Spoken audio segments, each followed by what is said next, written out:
Hello बड़ी, hello hello hello hello दोस्तों, कैसे हैं आप लोग?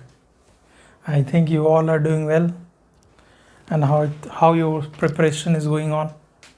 कमेंट में बताइए कैसे आप लोगों की प्रिपरेशन चल रही है। I hope you all are doing well guys. So without wasting any time we should directly jump to our topic. So few things regarding reduction of plastic waste. कुछ प्रोजेक्ट्स हैं, कुछ प्लान्स हैं government of India के या फिर किसी international government का। Let's see what are those. जैसे कि आप ग्लो लिटर का नाम सुने होंगे, you might have heard of GloLitter. अगर नहीं सुने हो तो आज सुन लो। ग्लो लिटर प्रोजेक्ट है government of Norway, IMO and FAO का। Government of Norway, IMO and FAO, इन तीनों के द्वारा this GloLitter project is launched. Project का एम क्या है? That is the main thing for our purpose. इसका एम क्या है? to reduce plastic wastage, to reduce sea-based marine plastic litter, sea-based marine plastic litter। जो समुद्र में जो कि बायो वेस्टेज जमा हो जाता है प्लास्टिक्स का समुद्र में, तो उस लिटर को साफ करने के लिए, in order to reduce that, जो ग्लो लिटर प्रोजेक्ट लॉन्च किया गया गवर्नमेंट ऑफ नॉर्वे के द्वारा along with IMO and FAO. तो ये याद रखिएगा कि sea based marine plastic litter इनका एम है, इस चीज़ को रिड्यूस करना। ग्लो लिटर प्रोजेक्ट, ठीक है। और हम लोग देखते हैं और कौन कौन सा प्रोजेक्ट है। और है आपको अनप्लास्टिक कलेक्टिव, अनप्लास्टिक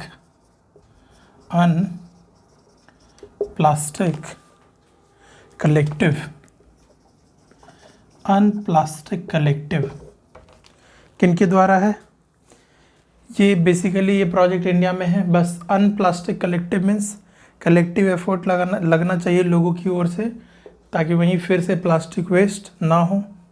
तो CII के द्वारा लॉन्च किया गया है। CII plus UNEP plus WWF India, इनके द्वारा लॉन्च किया गया है अनप्लास्टिक collective.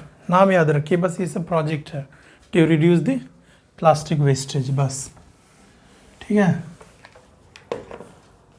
And one more is, this is more important, ये सबसे ज़्यादा इम्पॉर्टेंट है कि आपसे मान के चलो 4 स्टेटमेंट्स विल बी गिवन और पूछा जाएगा कि बताइए कि project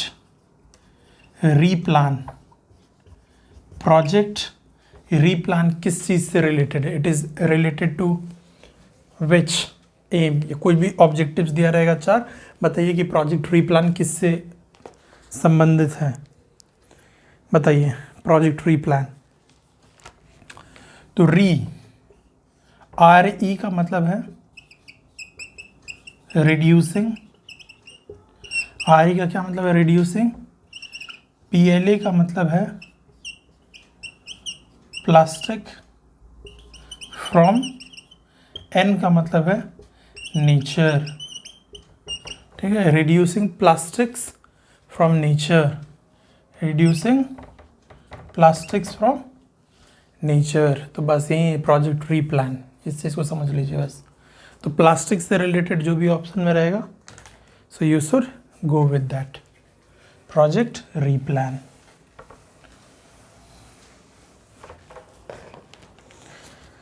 so these are the things related to the environment.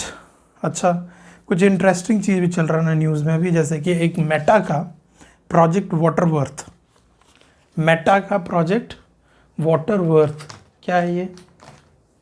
Meta पता ना आप लोगों को, फेसबुक व्हाट्सएप का जो पेरेंट कंपनी जो बन चुका है मेटा, उसके द्वारा एक प्रोजेक्ट लॉन्च किया गया है प्रोजेक्ट वाटर वर्थ, इसमें क्या किया जा रहा है, सबसे longest undersea cable, undersea cable project है ये, ठीक है। मतलब देखते होगा ना कि जितने भी अभी ऑप्टिक्स, जिसके तो ऑप्टिकल नेटवर्क, ऑप्टिकल फाइबर्स जो कि अभी समुद्र के अंदर बिछाया गया है, जिससे कि इंटरनेट हमारा चलता है। इंटरनेट सैटेलाइट बेस्ड भी हो सकता है। इंटरनेट अभी जो प्रेजेंटली वी आर यूजिंग वो किससे रन हो रहा है, अंडर सी केबल वगैरह जो है, समुद्र के अंदर हर एक केबल है जिससे कि पूरा inter continent is connected to each other.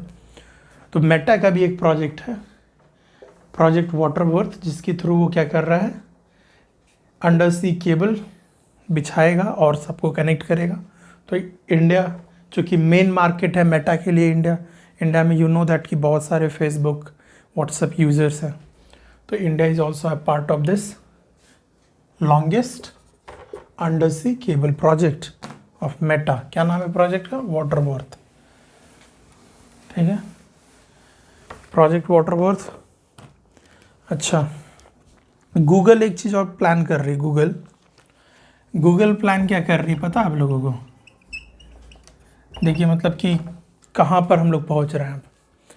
Google का ये कहना है कि जैसे कि हम लोगों को क्या होता है जनरली, जैसे कोई आपका लव्ड वंस है, जो कि आपका क्लोज़र वंस है, उसका अगर डेथ हो जाता है तो फिर उसके बाद we miss them a lot, कि काश रहता तो ऐसे बात करते चाहिए, बातचीत नहीं हो पाई, ये जो भी हो, ठीक है।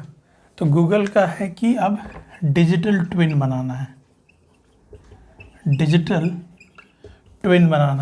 ट्विन का मतलब कि जैसे कि हम लोग हैं और हम लोगों का एक ट्विन बनेगा डिजिटली, हाँ मैं एक मेरा ट्विन डिजिटल अवतार टाइप का, ताकि मेरे मरने के बाद भी जो हमसे बात करना चाहता है वो बात कर सकेगा उससे। मतलब कि आप मर कर भी जिंदा हो, कहने का मतलब ये। तो डिजिटल ट्विन ये मतलब प्रोजेक्ट है गूगल का भी। बस अब इससे कुछ आएगा तो नहीं, बस इंटरेस्टिंग चीज़ है तो सोचा I will have to share with you guys, ठीक है। और हाँ, in one of my previous lectures I have told you about olive ridley turtle। आप देख सकते हो ऑलिव रेडली टर्टल के बारे में। आज एक दूसरा टर्टल है, loggerhead turtle.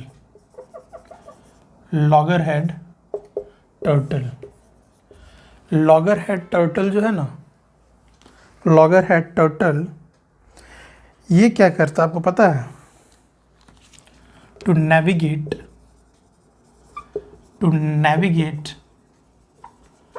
longer distance uses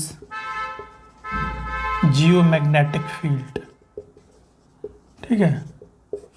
it uses the geomagnetic field, earth का मैग्नेटिक फील्ड यूज करके ये लॉन्ग डिस्टेंस को ट्रेवल करता है। जैसे in case of dolphin you know that कि वो इको क्रिएट करके, इको साउंड सोनार सिस्टम से वो आपको ट्रैवल करता है, डिस्टेंस ट्रैवल करता है समुद्र में, सी में, अंडर वाटर।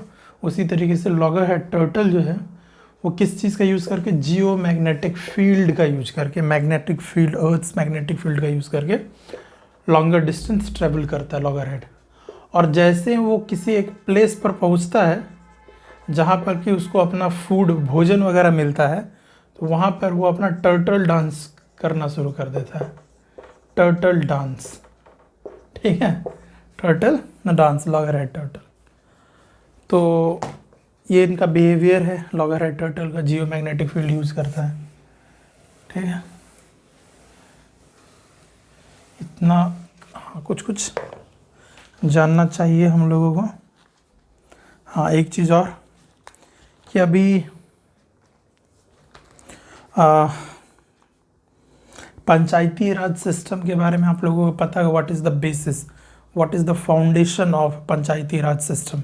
क्यों मतलब कि पंचायती राज सिस्टम को इस्टेब्लिश किया गया।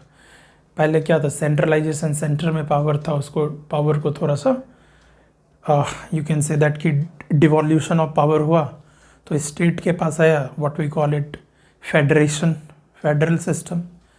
फर्दर पावर को डिसेंट्रलाइज करने के लिए लोकल लेवल पर, ग्रास रूट लेवल पर डेमोक्रेसी को अच्छे से पहुंचाने के लिए, इफ़ेक्टिव बनाने के लिए काइंड ऑफ आप पंचायती राज सिस्टम का इस्टेब्लिशमेंट हुआ, Balwant Rai Mehta committee and all that, पता होगा आप लोगों को।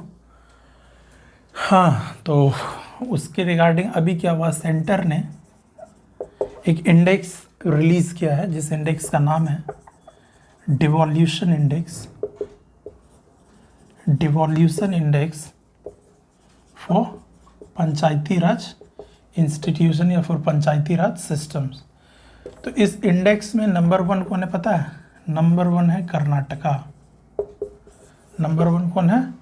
कर्नाटका। मतलब सबसे अच्छे तरीके से इफेक्टिवली वर्क कर रहा है पंचायती राज सिस्टम्स कर्नाटका में, ये याद रखिएगा, ठीक है। ये मैं नहीं कह रहा हूँ, ये रिपोर्ट कह रहा है सेंट्रल गवर्नमेंट का।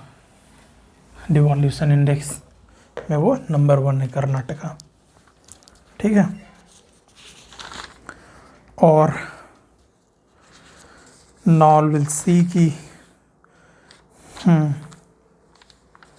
हम लोगों को एक चीज़ और पता होना चाहिए। हाँ, कुछ फेस्टिवल्स वगैरह भी न्यूज़ में देखने को मिले हैं, जैसे कि हॉर्नबिल फेस्टिवल्स, फगली फेस्टिवल्स। बता सकते हो आप लोग हॉर्नबिल फेस्टिवल, फगली, फगली क्या है? फगली फेस्टिवल किस स्टेट में इट इज़ सेलिब्रेटेड? कौन से स्टेट में इसको सेलिब्रेट किया जाता है? हॉर्नबिल, हॉर्नबिल नागालैंड में, हॉर्नबिल नागालैंड में, फगली फेस्टिवल हिमाचल प्रदेश में। तो फगली फेस्टिवल हिमाचल प्रदेश में जो सेलिब्रेट किया जाता है to commemorate the climate change, मतलब क्लाइमेट चेंज नहीं, मतलब कि अभी एक सीजन चेंज कह सकते हो, हाँ सीजन चेंज, जैसे कि विंटर सीजन ख़त्म हुआ, तो to commemorate the end of the winter season, तो अभी हिमाचल प्रदेश में फगली फेस्टिवल मन रहा है और हॉर्नबिल फेस्टिवल नागालैंड में सेलिब्रेट किया जाता है, ठीक है। जनरली मतलब इस तरीके के questions could be asked in SSC की एग्ज़ाम्स में पूछे भी जाते हैं। चलिए अब हम लोग तो कुछ कोल फील्ड के बारे में देख लेते हैं, चूँकि regarding coal field every second day in the newspaper it will be there, ठीक है। कोल फील्ड कौन से स्टेट में है? झारिया कोल फील्ड बताइए, झारिया कोल फील्ड कौन से स्टेट में है? रानीगंज, रानीगंज कोल फील्ड कौन से स्टेट में है? कोरबा, कोरबा कोल फील्ड कौन से स्टेट में? सिंगरौली, सिंगरौली कोल फील्ड कौन से स्टेट में? तालचेर, तालचेर क्या ये? तालचेर कोल फील्ड कौन से स्टेट में? बता सकते हो? Jharia coal field, Jharia Jharkhand, Jharia coal field Jharkhand में। रानीगंज, रानी मुखर्जी वेस्ट बंगाल, ठीक है, मुखर्जी वगैरह बंगाल से, Raniganj Bengal. Korba, Korba Chhattisgarh, Korba Chhattisgarh. Singrauli MP, Singrauli MP. Talcher Orissa, Talcher Orissa. Singrauli MP, Korba Chhattisgarh, Talcher Orissa, ठीक है। और coal field, coal blocks, government of India किसी पब्लिक सेक्टर कंपनीज को या फिर प्राइवेट ओनर्स को या ट्रिपल पी मॉडल पर किसी को अगर देती है, एलोकेट करती है, So this allocation of coal blocks is done through auction, not through lottery वगैरह। लॉटरी वगैरह से इसका एलोकेशन नहीं होता है। इसका जो एलोकेशन होता है वो ऑक्शनिंग के थ्रू होता है। ऑक्शन होता है, बोली लगती है कि मैं इतना पे करूँगा, मैं इतना पे करूँगा। बड़े बड़े प्राइवेट प्लेयर्स आते हैं, गवर्नमेंट सेक्टर्स के भी आते हैं, इंटरनेशनल इन्वेस्टर्स वगैरह भी आते होंगे, ठीक है। वो based on the government rules जो भी हो, तो उसका एलोकेशन ऑक्शन के थ्रू होता है, लॉटरी के थ्रू नहीं होता है भाई, ये याद रखना। लॉटरी वगैरह के थ्रू नहीं होता, ऑक्शन के थ्रू होता है। प्रॉपर ऑक्शनिंग होता है, जैसे कि आईपीएल में होता है, ठीक है। कोल फील्ड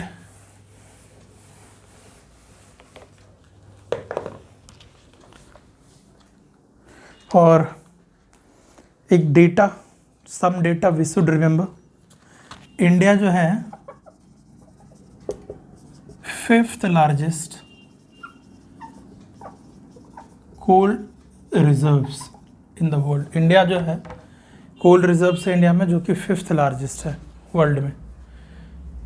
सबसे ज़्यादा रिजर्व्स किसके पास है? कमेंट में बताइएगा कौन से कंट्री के पास। इंडिया का रैंकिंग 5th, 5वें नंबर पर इंडिया है। इंडिया में सबसे ज़्यादा झारखंड, इंडिया में सबसे ज़्यादा झारखंड, वहीं झारिया वगैरह। फिर और दामोदर वैली में भी झारिया वगैरह जो है, झारिया का भी नाम देखें, दामोदर वैली जो है वहाँ भी पाया जाता है, दामोदर वैली जो है। उसके बाद उड़ीसा का तालचेर जो देखे थे हम लोग अभी। उड़ीसा के बाद छत्तीसगढ़, कोरबा, वेस्ट बंगाल रानीगंज, बीरभूम। उसके बाद लास्ट में आपको एमपी, ये 5। आप ये याद रखिए ना, बस झारखंड सबसे ज़्यादा, उसके बाद उड़ीसा के बाद छत्तीसगढ़, वेस्ट बंगाल, मध्य प्रदेश, बस झारखंड का सबसे ज़्यादा है इंडिया में। उसके बाद उड़ीसा, उसके बाद छत्तीसगढ़।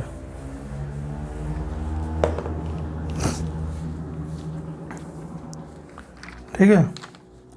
अच्छा, सबसे बेस्ट क्वालिटी का कोल कौन सा? यू नो दैट, ये आपको पता होगा। सबसे बेस्ट क्वालिटी का कोल एंथ्रासाइट। सबसे बेस्ट क्वालिटी का कोल, बेस्ट क्वालिटी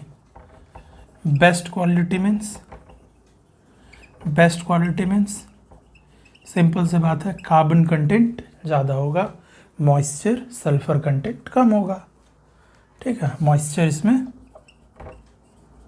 कम होगा।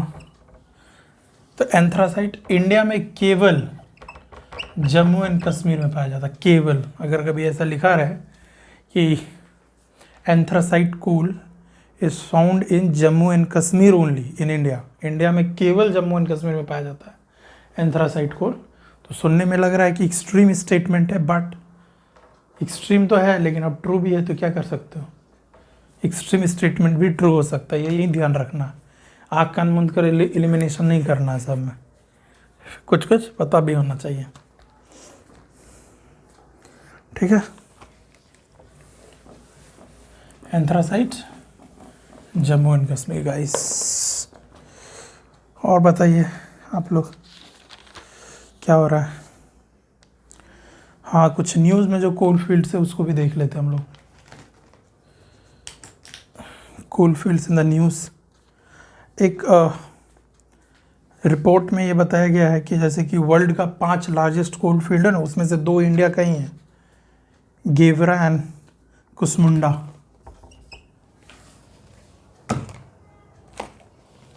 गेवरा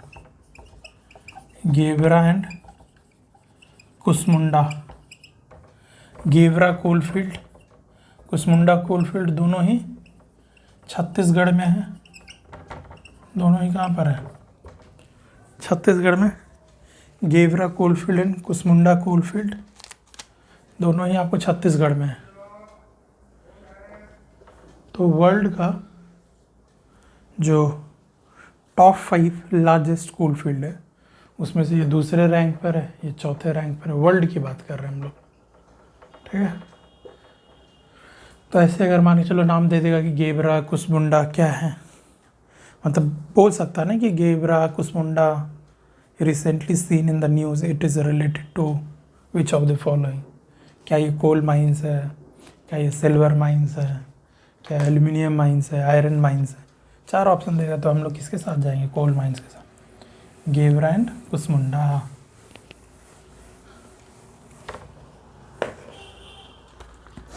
और हम लोग देखते हैं, हाँ, द्वेचा पाचमी, द्वेचा पचामी, क्या है प्रोनाउंसिएशन?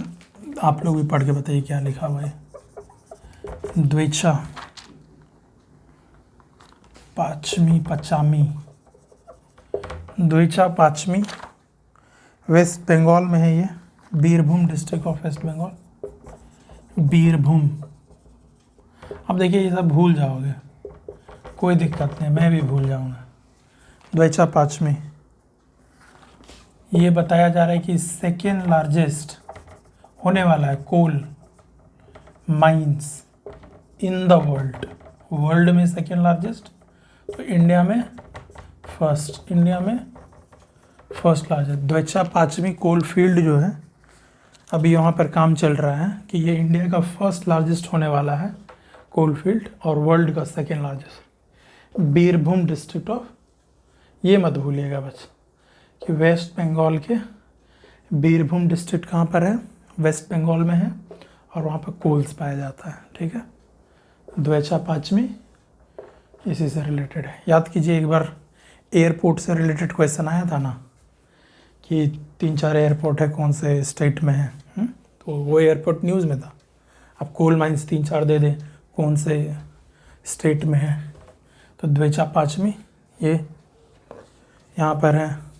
एक आसाम का भी, जहाँ पर अभी रैट होल माइनिंग वगैरह जो हो रहा था आसाम में।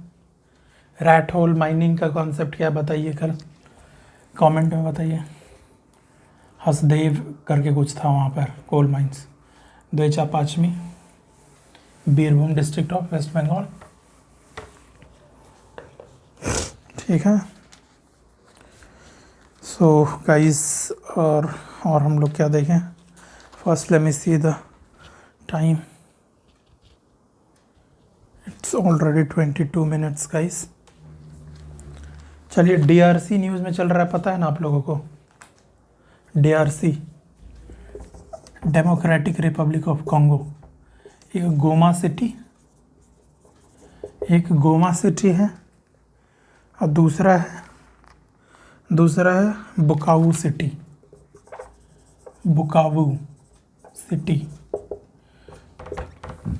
पूछा गया कि गोमा, बुकावू सिटी कौन से कंट्री में है?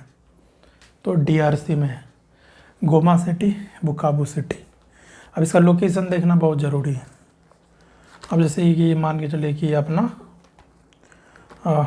Let me draw,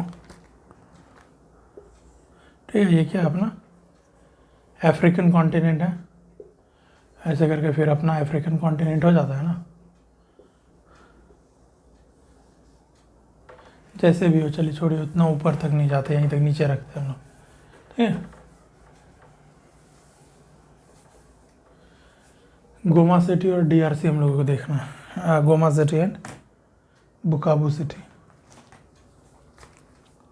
rough diagram हम लोग देखते हैं कि यहाँ पर डीआरसी है, यहाँ पर डीआरसी है,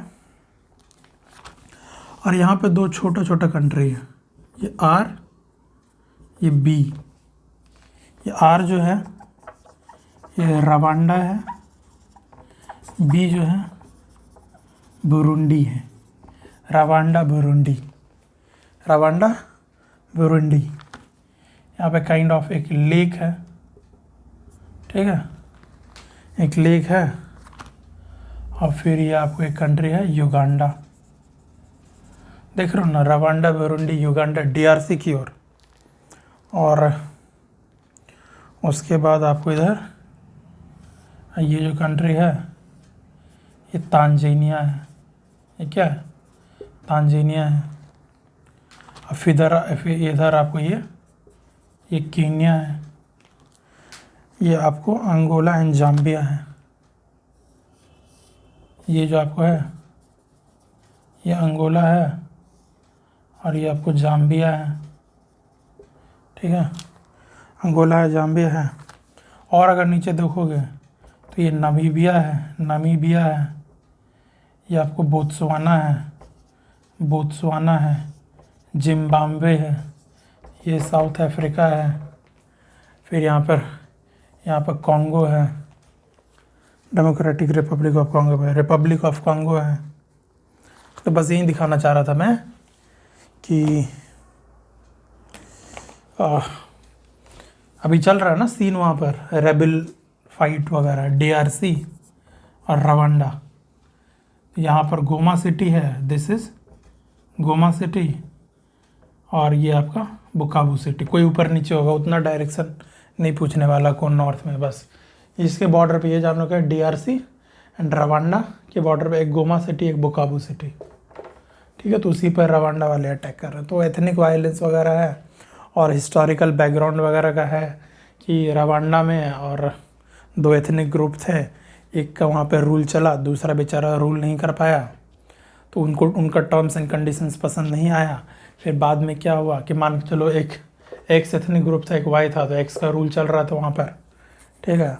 फिर वाई का प्रेसिडेंट बन गया DRC में, वाई का प्रेसिडेंट बन गया, वाई कैटेगरी का, वाई कास्ट का, वाई एथनिक ग्रुप का। तो फिर इसका एक मतलब कि बिकॉज ऑफ सम एक्सीडेंटल या एलिजिडली ये कहने का है कि ये लोग इसको मार दिए, ठीक है, बेसिक कहानी है, इसको मार दिए। तो ये फिर इसको रेबल लेने के लिए फिर वाई वाले जो ग्रुप है एक्स को मारने लगे। तो इतने के रेबल इसी तरीके से M23 Rwanda bagged M23 rebellion group वगैरह सुने हो, तो यही सब कहानी है। उतना मतलब ज़रूरी नहीं, बस गोमा सिटी, बुकावा सिटी, ये सब वो कहानी है बस। उससे अच्छा इंडिया के हिस्ट्री पे ज़्यादा फोकस कर रहे हैं भाई। DRC, Goma city, Bukavu city. Location याद देखिए, लोकेशन रहना चाहिए। Map based questions asked is always asked in this exam. Angola, Namibia वगैरह पता है ना, DRC, Uganda, Rwanda, Burundi, Tanzania, Zimbabwe, Angola, Zambia, ठीक है। And last topic of the day would be, आपको पता है ना प्रेसिडेंट्स रूल आया है मणिपुर में, presidents rule in Manipur. And tell me which state has been imposed maximum number of times president's rule। India में कौन से स्टेट पर सबसे ज़्यादा बार आपको president rules has been imposed? तो वो मणिपुर में ही है। This is the 11th time that president's rule has been imposed on Manipur, has been proclaimed on Manipur। तो प्रेसिडेंट्स रूल आर्टिकल बताइए, पता होगा आप लोगों को, 356, आर्टिकल 356 क्या है कि प्रेसिडेंट फील्स या satisfies that there is a constitutional machinery का failure, there is a failure of constitutional machinery in the state. अगर स्टेट में कॉन्स्टिट्यूशनल मशीनरी का फेलियर दिख रहा है, प्रेसिडेंट सेटिस्फाई है, so on the recommendation of on the advice of the council of ministers, president can proclaim president's rule in the state. And in that case what happens कि जो वहाँ का legislative assemblies है, legislatures जो है वो suspended animations में आ जाता है। सस्पेंडेड एनिमेशन में, लेजिस्लेचर इन सस्पेंडेड एनिमेशन, डिसॉल्व नहीं होता, ये याद रखिएगा, नॉट डिसॉल्व्ड। लोकसभा सॉरी वहाँ का जो विधानसभा है, जो स्टेट लेजिस्लेटिव असेंबली है मणिपुर का, वो डिसॉल्व नहीं हुआ है, नॉट डिसॉल्व, वो सस्पेंडेड एनिमेशन में। Suspended animation means it can be revived any time in the future when a popular government in the state is backed. अगर मान के चलो वहाँ से फिर से कैन बी रिवाइव्ड, अगर वहाँ पे पॉपुलर गवर्नमेंट बनता है तो ये फिर से स्टेट लेजिस्लेटिव असेंबली वहाँ का वापस से रिवाइव हो जाएगा after revoking presidents rule.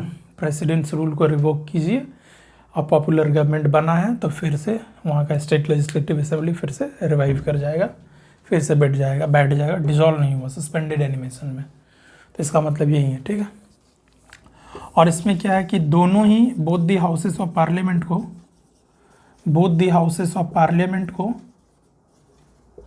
Within 2 months इस प्रोक्लेमेशन को अप्रूव करना होगा, otherwise it will be lapsed. मान के चलो कि टुडे प्रेसिडेंट डिसाइड्स कि भाई there should be president's rule in Manipur, so what would be the next step की let's go to the house of parliament each by each. पहले चलते लोकसभा या राज्यसभा, डजन मैटर किस में भी जाओ, दोनों जगह रिजोल्यूशन लेके जाओ कि प्रेसिडेंट्स रूल लगाना मणिपुर में, and each house should pass this resolution within 2 months, otherwise what will happen, the proclamation of president's rule would be withdrawn, ठीक है। प्रेसिडेंट रूल फिर नहीं लगेगा अगर 2 महीने के अंदर अप्रूवल नहीं मिलता है तो। कहने का सिंपल मतलब यही है, कहने का, ठीक है। और in every 6 months renewal is required, ठीक है। हर एक 6 महीने पर पार्लियामेंट में जाओ, उस प्रेसिडेंट्स रूल को एक्सटेंड करना है तो एवरी 6 months फिर से वहाँ पर उसको रिन्यू कराना होगा, जैसे लाइसेंस वगैरह रिन्यू होता है पार्लियामेंट से। And what would be the maximum period for the presidents rule, maximum period कितना है, 3 years जो है वो आप रिन्यू करा के कितना मैक्सिमम साल तक करा सकते हो, हर एक 6 में तो 6 month तक, 3 years तक maximum period renew presidents rule का मैक्सिमम पीरियड, और 6 month पर आपको हर एक 6 month पर उसको रिन्यू कराना होगा। मतलब ये बेसिक है थोड़ा प्रेसिडेंट्स रूल का, ठीक है। समझ पा रहे हो नहीं समझ पा रहे,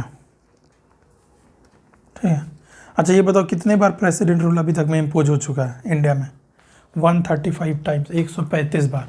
सबसे पहली बार पंजाब में हुआ था, जब वहाँ के सीएम जो था गोपी चंद्र भार्गव, उनका काइंड ऑफ डिसअप्रूवल था कांग्रेस गवर्नमेंट के साथ, तो उस समय पहली बार पंजाब में आपको लगा था प्रेसिडेंट्स रूल, ठीक है। अच्छा one more topic, very small topic, पता है आप लोगों को आंध्र प्रदेश में बर्ड फ्लू आ गया है चिकन वगैरह में, आंध्र प्रदेश में आते ही रहता है bird flu. So regarding that biosecurity zones, it is a zone created by government to restrict the growth of pest diseases।